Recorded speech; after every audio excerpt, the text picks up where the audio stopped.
Hi, I'm Jamie Monjovi with AARP Florida. Thanks for being here today. We welcome you to this important discussion about fraud prevention during the holiday season and what you can do. As a nonprofit, nonpartisan member organization, AARP has been working to promote the health and well-being of older Americans for more than 60 years. Today, I have the pleasure of hosting Seth Boffeli, who serves as an advisor with AARP, and he is a fraud prevention expert. As we continue making merry this holiday season, we're going to give you an update on AARP's recent report, which warns of scams spiking this season, and highlight some of the vital tips that you can do to prevent fraud and scams. Seth, thanks for being here today and welcome. Thanks, Jamie. It's great to be with you. It's certainly, an important time of year because there's a lot of bad things happen out there. The bad guys and bad women are out there trying to take advantage of people. So thanks for doing what you're doing to help spread the word. Thanks so much, Seth. If you've joined us before on Facebook Live, you know this is a live stream where you can post your questions in the comment section, and we'll follow up with answers for you after the show. So we're going to jump right in.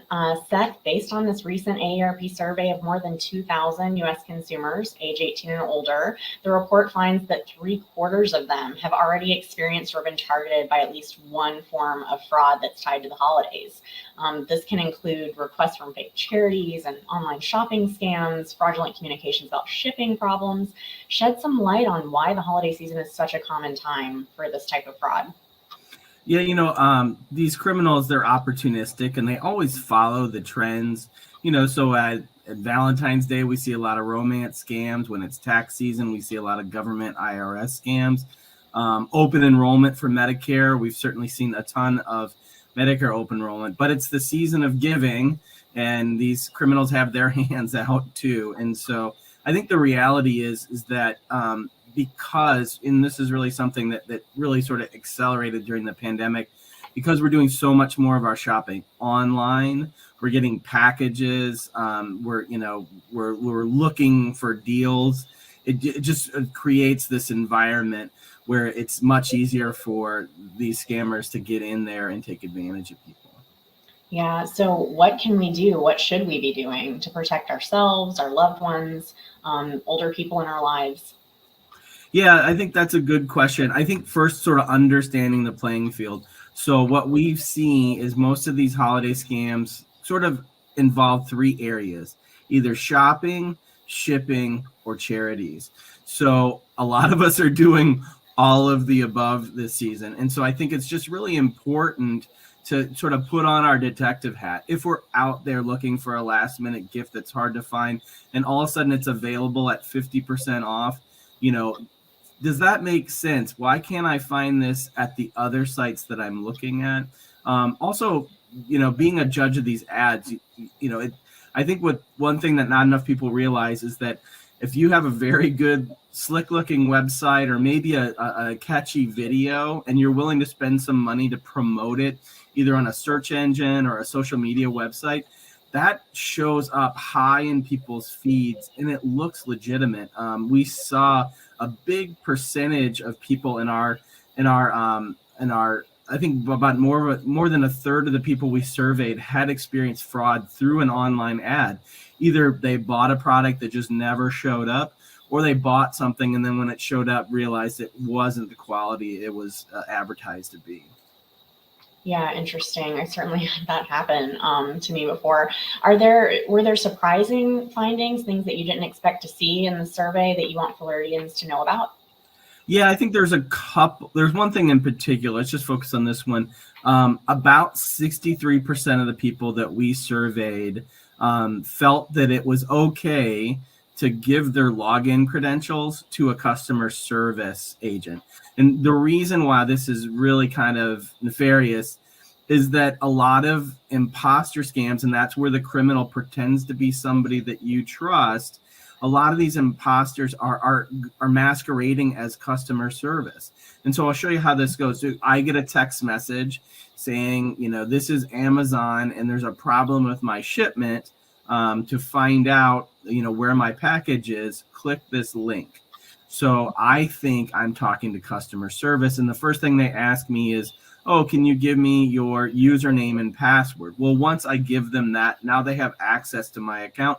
They can order goods in my name and get them shipped somewhere else.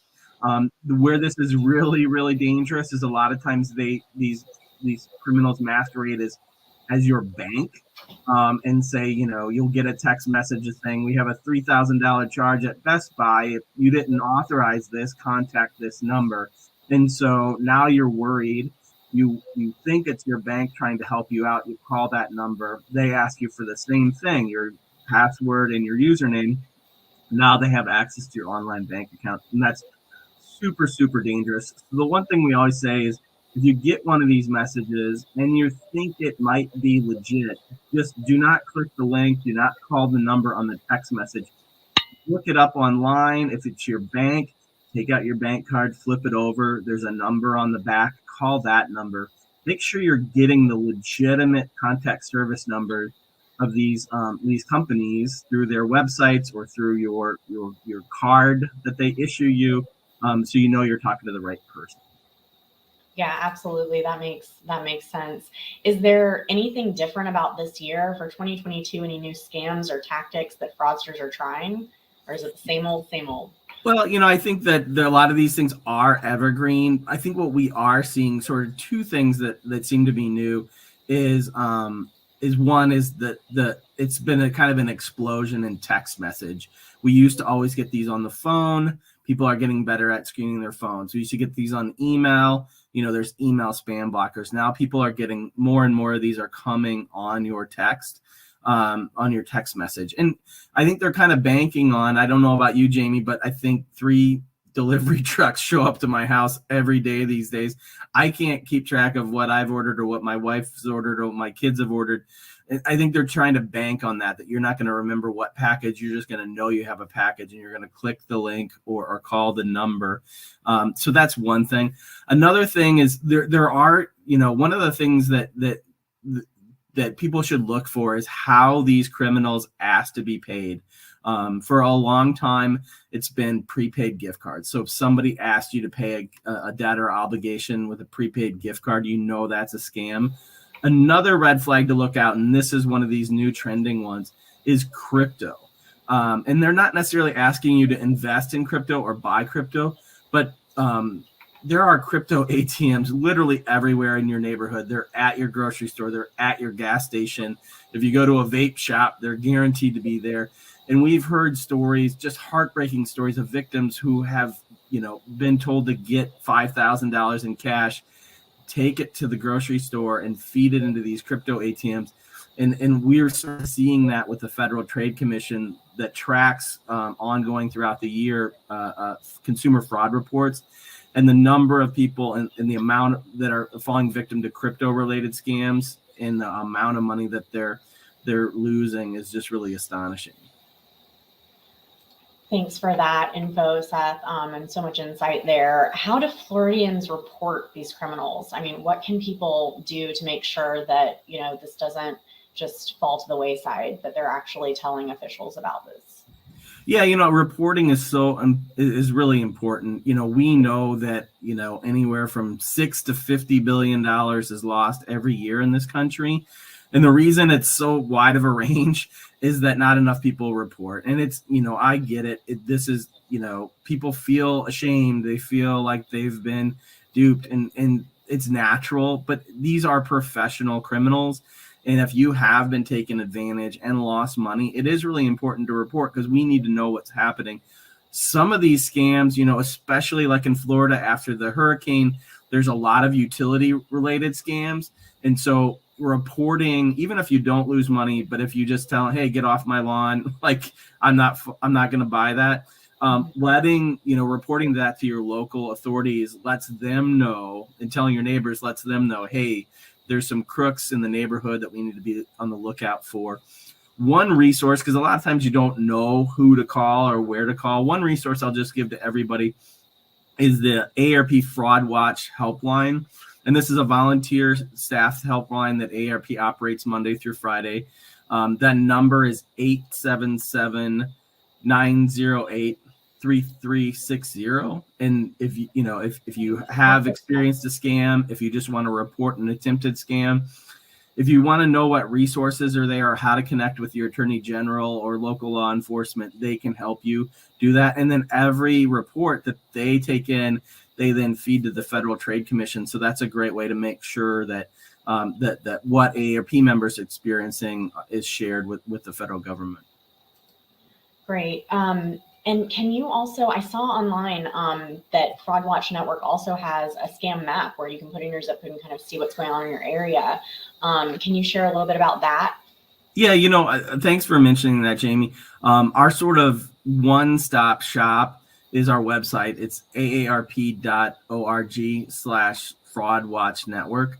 And there's a lot of things you can do on there. There are tip sheets on, I think, over 80 different scams. A lot of times you get that text message or that phone call or the email, and you're like, this kind of seems suspicious, but I'm not quite sure. So you can go on there. You can find the corresponding tip sheet. You can see if what typically happens matches what you've experienced.